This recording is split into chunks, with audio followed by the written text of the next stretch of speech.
ಇವತ್ತು ನಾವು ಬೆಂಡೆಕಾಯಿ ಗೊಜ್ಜನ್ನ ಒಂದು ಸ್ವಲ್ಪ ಕೂಡ ಬೆಂಡೆಕಾಯಿನ ಹುರಿದೆ ಹಾಗೆ ಡೈರೆಕ್ಟಾಗಿ ಮಾಡೋದು ಹೇಗೆ ಅಂತ ನೋಡೋಣ. ಈ ರೀತಿ ಮಾಡೋದ್ರಿಂದ ಬೆಂಡೆಕಾಯಿ ಗೊಜ್ಜು ತುಂಬಾ ರುಚಿಯಾಗಿರುತ್ತೆ, ಹಾಗೆ ಲೋಳಿ ಕೂಡ ಬಿಟ್ಕೊಳ್ಳೋದಿಲ್ಲ. ಹಾಗಿದ್ರೆ ಮಾಡೋದು ಹೇಗೆ ಅಂತ ನೋಡೋಣ ಬನ್ನಿ. ಅದಕ್ಕೆ ಮುಂಚೆ ನೀವಿಂದು ನಮ್ಮ ಚಾನಲ್ನ ಸಬ್ಸ್ಕ್ರೈಬ್ ಆಗಿಲ್ಲ ಅಂದರೆ ಖಂಡಿತ ಸಬ್ಸ್ಕ್ರೈಬ್ ಮಾಡ್ಕೊಳ್ಳಿ, ಹಾಗೆ ಪಕ್ಕದಲ್ಲಿರುವಂಥ ಬೆಲ್ ಐಕಾನ್ನ ಕ್ಲಿಕ್ ಮಾಡ್ಕೊಳ್ಳಿ.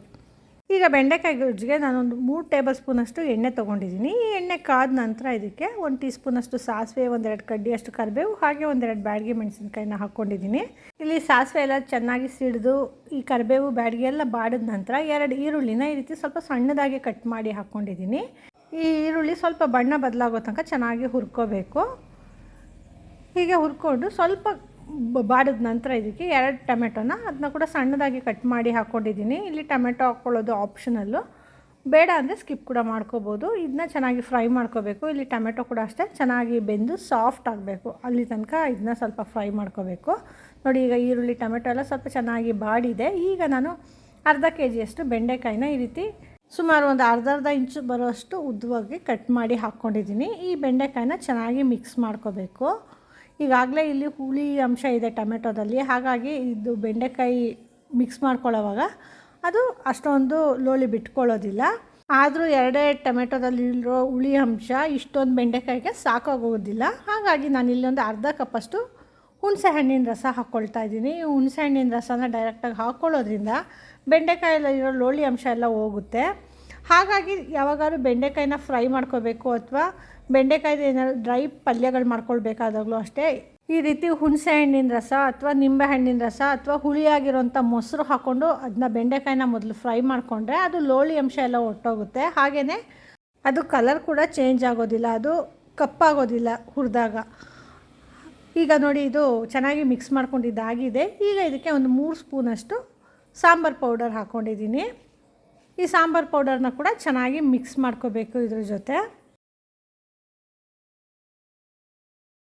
ನೋಡಿ, ಇದನ್ನ ಚೆನ್ನಾಗಿ ಮಿಕ್ಸ್ ಮಾಡಿದ್ದೀನಿ. ಸ್ವಲ್ಪ ಡ್ರೈ ಆಗಿದೆ, ಹಾಗಾಗಿ ಈ ಹುಳಿ ಖಾರ ಎಲ್ಲ ಚೆನ್ನಾಗಿ ಕುದಿಯೋದಕ್ಕೆ ಬೇಕಿರೋಷ್ಟು ಸ್ವಲ್ಪ ನೀರು ಹಾಕ್ಕೊಂಡು ಚೆನ್ನಾಗಿ ಮಿಕ್ಸ್ ಮಾಡ್ಕೊತಾ ಇದ್ದೀನಿ.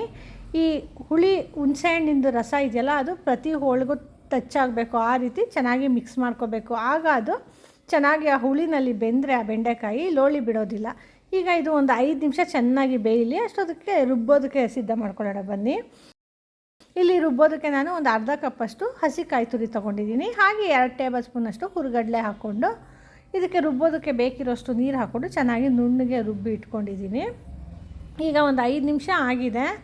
ನೋಡಿ, ಇಲ್ಲಿ ಇದು ಚೆನ್ನಾಗಿ ಕುದಿಯೋದಕ್ಕೆ ಶುರುವಾಗಿದೆ. ಈಗ ನೋಡಿ, ಇದನ್ನು ತಿರುಗಿಸಿ ನೋಡ್ತಾ ಇದ್ದೀನಿ. ನೋಡಿ, ಇಲ್ಲಿ ಚೆನ್ನಾಗಿ ಬೆಂದಿದೆ, ಹಾಗೆ ಲೋಳಿ ಕೂಡ ಬಿಟ್ಟಿಲ್ಲ. ಬೆಂಡೆಕಾಯಿ ಚೆನ್ನಾಗಿ ಬೆಂದಿದೆ, ಹಾಗೆ ಕಲರ್ ಕೂಡ ನೋಡಿ ಚೆನ್ನಾಗಿ ರಿಟೈನ್ ಆಗಿದೆ.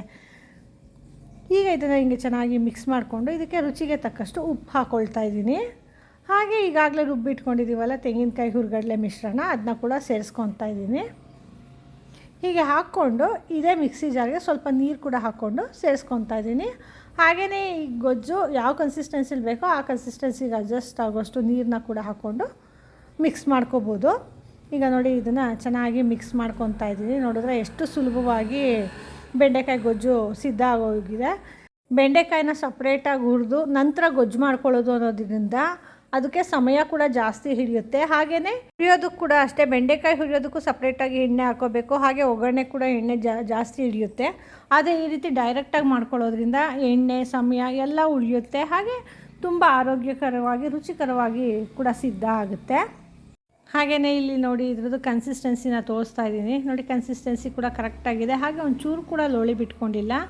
ಈ ಗೊಜ್ಜು ಚಪಾತಿ ಹಾಗೆ ಅಕ್ಕಿ ರೊಟ್ಟಿ ಜೊತೆ ತಿನ್ನೋದಕ್ಕೆ ತುಂಬಾ ಚೆನ್ನಾಗಿರುತ್ತೆ. ಹಾಗೆಯೇ ಊಟದ ಜೊತೆ ಅನ್ನದ ಜೊತೆ ತಿನ್ನೋದು ಕೂಡ ತುಂಬಾ ಚೆನ್ನಾಗಿರುತ್ತೆ. ಈ ರೆಸಿಪಿ ನಿಮಗೆ ಇಷ್ಟ ಆಯಿತಾ? ಹಾಗೆ ನೀವು ಖಂಡಿತ ಟ್ರೈ ಮಾಡಿ ಹೇಗೆ ಬಂತು ಅಂತ ನಮಗೆ ಫೀಡ್ಬ್ಯಾಕ್ ಕೊಡಿ. ಹಾಗೆ ಇನ್ನೂ ಹೆಚ್ಚು ವೀಡಿಯೋಸ್ಗಳಿಗಾಗಿ ನಮ್ಮ ಪೂಯಾಸ್ ಕಿಚನ್ನ ಲೈಕ್ ಮಾಡಿ, ಶೇರ್ ಮಾಡಿ, ಹಾಗೆ ಸಬ್ಸ್ಕ್ರೈಬ್ ಮಾಡಿ. ಧನ್ಯವಾದಗಳು.